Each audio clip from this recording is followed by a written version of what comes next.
नमस्ते छात्राओं, learn Hindi with वर्षा इस मेरे यूट्यूब चैनल पर आपका स्वागत है। छात्रों, आज का हमारा विषय है व्याकरण और व्याकरण का हम वाक्यों के भेद ये पाठ पढ़ने जा रहे हैं। इस पाठ में हम देखेंगे कि वाक्यों के कितने भेद होते हैं, वाक्यों के भेद के उदाहरण देखेंगे और वो कैसे पहचानते हैं ये भी देखेंगे। सबसे पहले वाक्य के भेद। वाक्य के भेद को दो दृष्टियों से किए जाते हैं। नंबर 1 है अर्थ की दृष्टि से और दूसरा है रचना की दृष्टि से। तो आज हम अर्थ की दृष्टि से वाक्य के कितने भेद होते हैं ये देखेंगे। रचना की दृष्टि से वाक्य के कितने भेद होते हैं ये हम अगले वीडियो में देखेंगे। तो अर्थ की दृष्टि से वाक्य के 8 भेद होते हैं। तो आज ये 8 भेद हम पढ़ेंगे जो कि अर्थ की दृष्टि पर है। सबसे पहला प्रकार है विधानार्थक वाक्य। तो विधानार्थक वाक्य किसे कहते हैं, इसकी परिभाषा देखेंगे हम। जिन वाक्यों से किसी बात के होने का पता चले वह विधानार्थक वाक्य कहलाते हैं। सरल सरल विधान होता है और कोई बात होने का पता चलता है। उदाहरण है, बच्चे हंस पड़े, वह घर की सफाई कर रही थी। कोई बात हो रही है, जैसे बच्चों का हंसना या सफाई होना। जैसे दूसरा उदाहरण देखें हम, बच्चा टहल रहा है, पिताजी आराम कर रहे हैं, लड़की पढ़ाई कर रही है, माँ खाना बनाती है।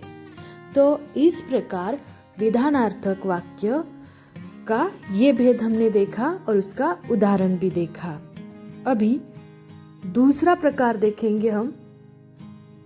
वाक्य के भेद का दूसरा प्रकार है निषेधार्थक वाक्य।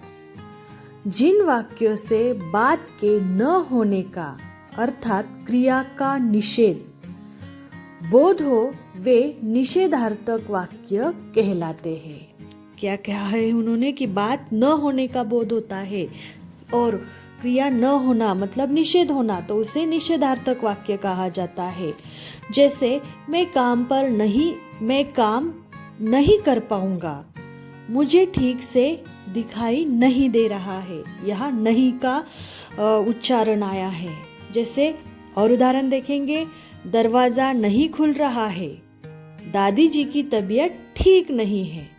ऐसे जब वाक्य आते हैं जिसमें न या नहीं का बोध होता है वो होते हैं निषेधार्थक वाक्य। तीसरा प्रकार है वाक्य का प्रश्नार्थक वाक्य। जिन वाक्यों से प्रश्न पूछने का पता चले वे प्रश्नार्थक वाक्य कहलाते हैं। जैसे ऐसा वाक्य जिसमें प्रश्न पूछा जाता है।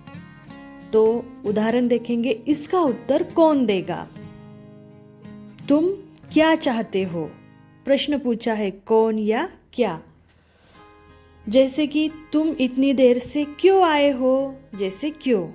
क्या तुम्हारी कोई समस्या है? क्या। तो ऐसे प्रश्न पूछने वाला जो भी वाक्य होता है वो होता है प्रश्नार्थक वाक्य। जैसे तुम्हारा नाम क्या है? तुम कहाँ रहते हो?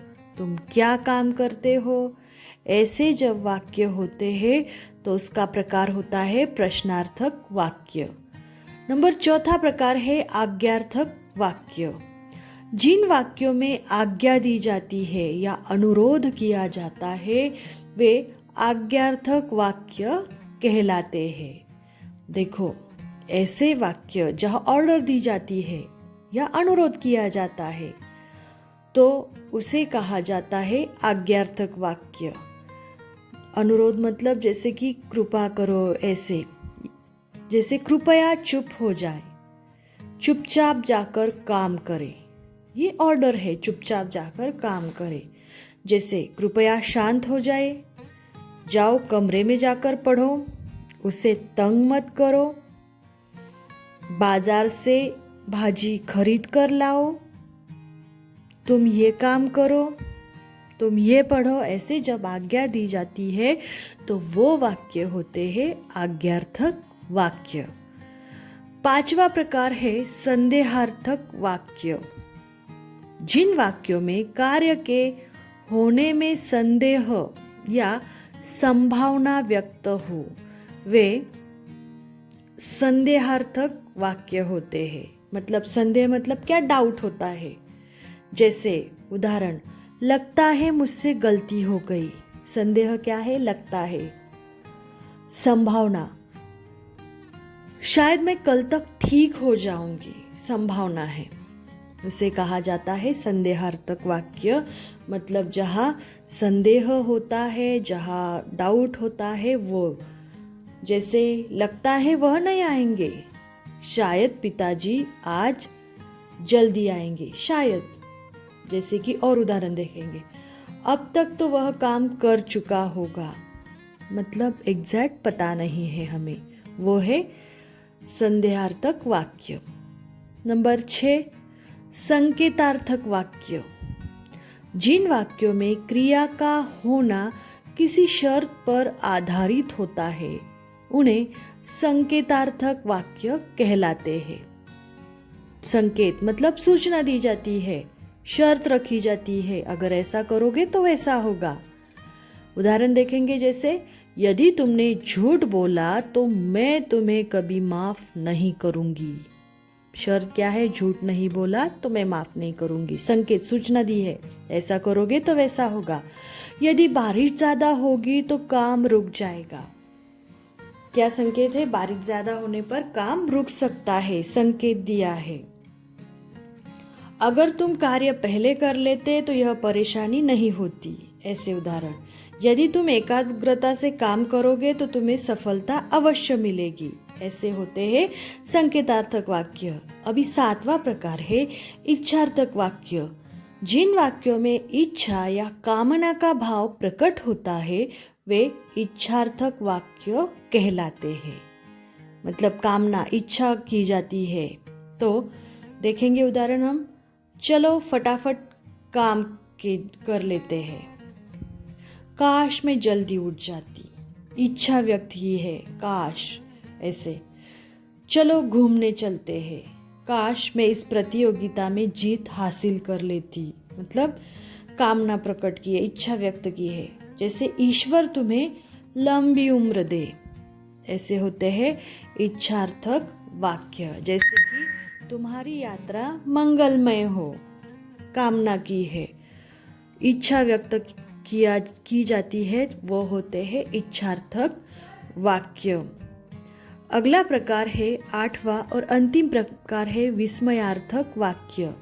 जिन वाक्यों में विस्मय, हर्ष, शोक, घृणा आदि के भाव प्रकट होते हैं वे विस्मयार्थक वाक्य कहलाते हैं। जो भी आश्चर्यकारक मतलब जो एक्सप्रेशन होते हैं उसे कहा जाता है विस्मयार्थक वाक्य। जैसे, वाह कितना स्वादिष्ट भोजन है, छी तुमने कमरे में कितनी गंदगी फैलाई है। ऐसे वाक्य। वाह क्या खूब कही, छी कॉपी में इतना गंदा काम किया है, ओह तुम्हें तो बहुत चोट आई है। ऐसे जो वाक्य होते हैं वो होते हैं विस्मयार्थक वाक्य। जहाँ विस्मय प्रकट होता है वो होते हैं विस्मयार्थक वाक्य। जैसे, वाह कितना सुंदर बगीचा है। ऐसे, जैसे अरे तुम आ गए, वो होते हैं विस्मयार्थक वाक्य। तो इस प्रकार हमने वाक्य के 8 भेद पढ़े हैं। तो वाक्य के 8 भेद हमें पता है कि हमने कौन कौन से पढ़े हैं। सबसे पहला प्रकार हमने पढ़ा है विधानार्थक, दूसरा प्रकार है निषेधार्थक वाक्य, तीसरा प्रकार है प्रश्नार्थक वाक्य, चौथा प्रकार है आज्ञार्थक वाक्य, 5वां प्रकार है संदेहार्थक वाक्य, छठा प्रकार है संकेतार्थक वाक्य, 7वां प्रकार था इच्छार्थक वाक्य और 8वां प्रकार था विस्मयार्थक वाक्य। तो इस प्रकार हमने आज वाक्य के भेद पढ़े हैं जो कि अर्थ की दृष्टि पर आधारित थे। तो आज हमने वाक्य के 8 भेद पढ़े हैं।